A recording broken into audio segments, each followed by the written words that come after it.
Welcome back to The Vine. They sound convincing and can catch you off guard. We're talking about Medicare scams, and today Trey Gist from Gist Financial Services is here to help. And we were visiting before this. This is a very, very serious thing that's happening to our viewers. Yes, it is.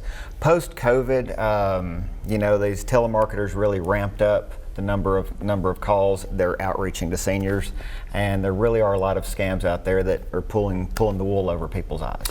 Trey, what is a good sign that Medicare messaging you're receiving is not legitimate?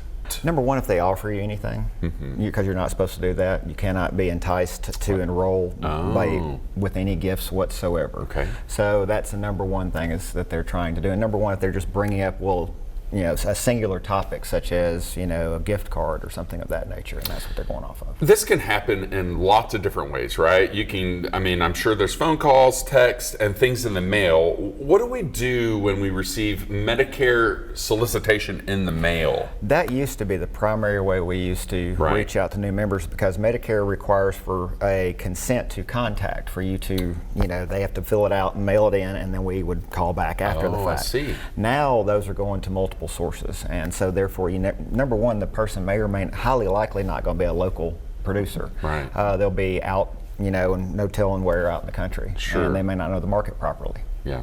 And so what should we do if we get something in the mail? Number one, I say don't fill them out. Okay. Because they really are, you just never know what you're going to get. Okay.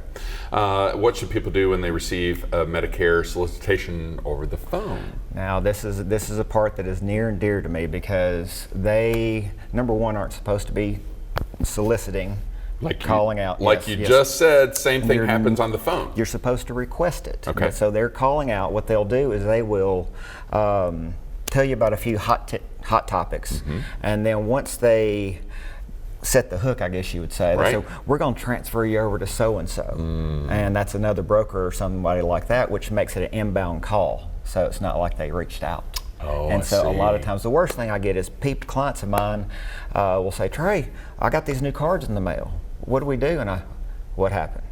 Did you speak with somebody? Yes, I did. They said they worked with you. And I just drop my head. And I go, okay, let's see what happened. We try to unwind and fix what happened, because they're preying on our seniors and our vulnerable population by promising them the world and delivering nothing. You just nailed it on the head. They are preying off of vulnerable folks. And these people trust folks, It's crazy, and we just can't do that all the time. No, you cannot. We're hearing that there are times that you can receive a grocery card or other things. What do we do with that? Now, this day and age, every penny counts. Yeah. Anything that we can do, we're doing everything we possibly can to try to put money back in our clients' pockets. Of course. But these outbound solicitors will lead off with that as being the primary reason of why you need to select a plan. What happens if a solicitor comes in after open enrollment? That should be a red flag. Well, they will, but there's actually a period where you can switch plans after January 1st or March 31st. So that's basically if somebody messes up, you're able to go ahead and fix it at that point. So you need to understand, if something happens outside of that window, this probably isn't legit. If somebody calls you in the middle of June and is telling you that it's time for Medicare updates, yes, that's way outside the window.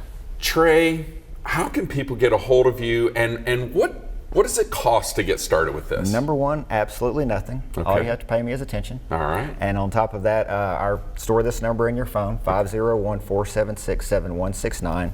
You're going to need it. This is a very active year. You're going to need somebody to turn to.